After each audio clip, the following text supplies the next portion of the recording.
Hey guys, Professor Bill, Comic Book University, and Justice League Red, issue number 3. Oops, I forgot to read issue number 2. Don't worry, I actually went back and read issue number 2. When I saw it there, I saw 3. I'm like, what are we doing with issue 3? Hold on. What happened to issue 2? Somehow that bypassed me, right? I didn't miss it. It missed me, all right? Anyway, I at the comic book store, I read that one. but this one, yeah. So I'm up to date. I'm all caught up, and we're going to talk about all that good stuff in this video right here. So even though it's labeled issue 3, there's also going to be issue 2 in this. Let's talk about all that good stuff. First, credit where credit is due. So Saladin Ahmed did the script, meaning he did the writing. Clayton Henry did the art. Arif Prianto on colors, and Lucas Gattoni on letters. All of them did the cover, and there's 2 variant covers out there, Juan Ferreira and Cully Hamner. Anyway, I'm all like perplexed because I'm sitting here looking at this team. Like, I don't know who Lucas Gattoni is on letters, but he did a great job. But what I can say for sure is, besides there's a muscle car outside, I can say that this is a freaking all-star team. I've also been seeing a lot of people saying that DC's been killing it lately, while Marvel hasn't been doing such a great job. If that's the case, then I'm impressed, because I've been pretty happy with some, at least, of what Marvel's been doing. If DC's killing it, okay, well, let's get on with the killing. You know, the killing floor, it begins now, I suppose.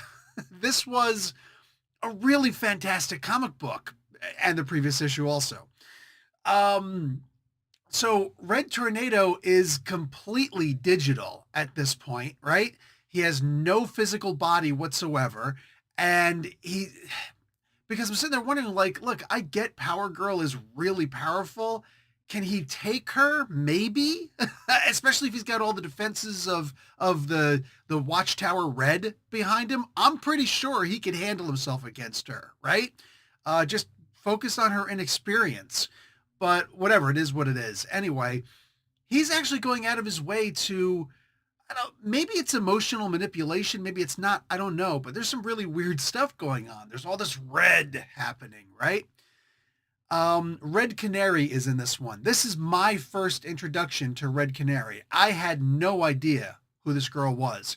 I'm looking at her, I was like, okay, a complete ripoff of Black Canary, except no screaming powers. Other than that, she's pretty much exactly the same. Is she going out with the red arrow? I mean, is that what's happening here? But somehow she has a connection with the red, because the Brother Blood people, the people associated with Brother Blood, the Temple of Blood, and shut up, whatever, all that crazy crap. These people who don't even worship Trigon anymore, but they're willing to try and manipulate the demons instead. Not Trigon himself, of course, but the other ones. That's pretty impressive. Trigon is quite legit one of the hands down most powerful beings out there. And they're like, nah, F you. All those people who worship you are fake. We're the true believers. Believers in what? So that's wild, dude. But okay, I really hope Saladin decides to do more with this, because I'm impressed by what's happening here. I mean, they were using magic and everything, and holy crap, the stuff they were doing with the magic. Oh, the only thing that could kill that dragon is a named sword. Well, what's its name? Such and such. So Green Lantern goes and makes a sword and puts the name in it and does it. And everybody's like, there's no way this is going to work. Nah, there's no way. This doesn't work. Oh, crap. Actually, that reminds me of a thing in when I was in Fort Hood for a little while. It was just on a training exercise. I was there for a weekend, an extended weekend, and we're lobbing M203 grenades, the grenade launcher. We're lobbing these grenades off of a cliff. So we're not lobbing them off a cliff. Anyway, they're on the bottom. They're down there doing all this stuff, and then we go and we climb on top of a cliff. A whole bunch of us, right? And we're meeting up with some of the guys who are, also there for training exercises. And there's one Asian dude, and he's older, and he's freaking hysterical. He's saying the most insane stuff, whatever. No, excuse me. I apologize. The Asian guy's the guy who was hit. Wow, it's been so long. So this dude is sitting here talking. He's just like, oh yeah, man, we do this and we do that and blah blah blah. And he's saying like the craziest freaking stuff imaginable. So at one point he goes, he says, yeah, if you're really good with your aim, you could, hit anything with those 203s. And we're just like, yeah, I don't know. And I was still young. I kept my mouth shut through the whole entire thing, right? The whole entire experience. I kept my mouth shut. I didn't open my mouth once for this. Guys sitting there talking about, yeah, you can hit, a fly off of a horse, and we're like, yeah, okay, sure, whatever, right?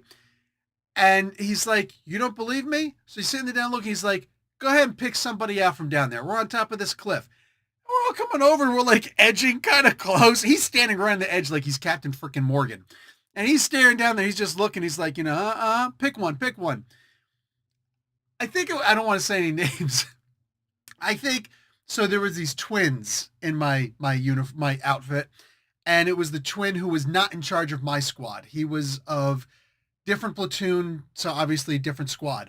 And he goes and says, that guy right there. He's like, that Asian fella? He's like, yeah, I dare you. And I'm thinking like, does he know him? Like, what's going on here? Like, I was 19, I guess, something like that, 20 at best. She's like, all right. He adjusts the windage and all that stuff and hangs this thing up. Boom. This thing's flying. And we're lucky. I swear to God, every single one of us had the exact same stuff in our minds. We're going, because we were talking about it afterwards, and we're all like, that's what I was thinking. It was like, that's going nowhere near this guy. No, that's not even going to be close. Nah, he ain't even going to get no red. Oh, because it wasn't a real grenade. I should point that out. We're dumb. We're not stupid. It was not a real grenade. It was a dummy grenade, so there's just this blue powder inside that's used for training. Make no mistake, if you hit somebody with it, that's gonna freaking hurt. But when you hit something with it, the blue powder just poof, explodes and you could see, oh, that's where I hit, Anyway, we're sitting there like, nah, that's not gonna hit, is it? He hit this dude in his leg. I think it was like in his upper thigh. I wasn't able to be prescribed that. You remember if anybody remembers when I first started this channel, I didn't have glasses because I didn't think I could be prescribed them because the army just, they didn't understand that my eyes actually do two different things. I have astigmatism in one eye. Both of them are, nearsighted, but I have astigmatism in one of the eyes. So that's why they couldn't ever get the things correct. They each required different lenses. So, anyway, so yeah, dude gets hit. He goes and he hands the rifle off to somebody. It's an M16A2 with a M203 grenade launcher attached. He just hands it off to somebody. I remember who he gave it to. I think he gave it to the twin, the older twin. Just like puts it in his chest. He's like, you hold that. I'm going to get out of here, boys, because when that Chinese fella gets up here, he's going to want to do that kung fu crap on somebody. Just...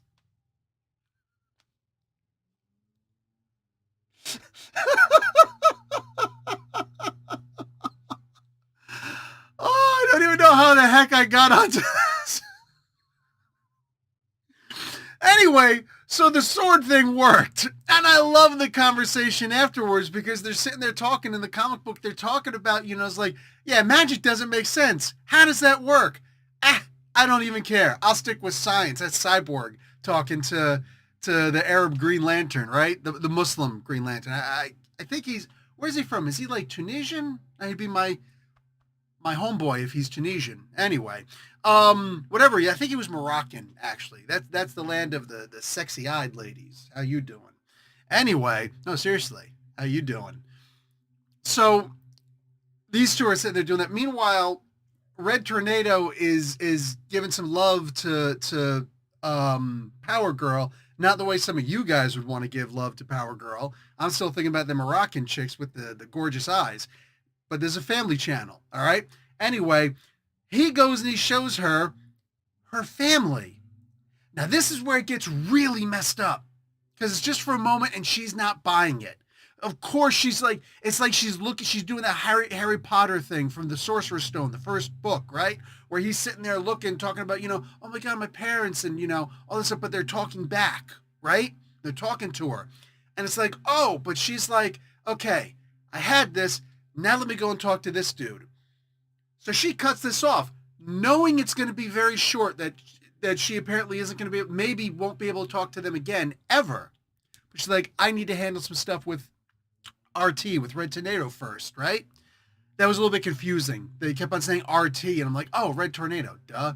At least do like periods afterwards. There, that's a problem. Lucas Gattani, put periods when you're initializing somebody's name or something like that, right? R period, T period for Red Tornado. Anyway, whatever. So yeah. So she's not buying some of this stuff, but slowly but surely these guys are getting in. Guys, some of the stuff that was explained or that happened in issue 1 is explained, right? In issue 2, by issue 3, we're really getting more into it and what exactly is happening. If you guys are fans of the flows like the red, the blue, the green, and all that stuff, the clear, right? Here, the red is front and center. Dead Man shows up. I'm expecting at some point somebody's going to turn into, maybe Red Arrow shows up. Like there's going to be some red stuff happening. All right. Lots and lots of that.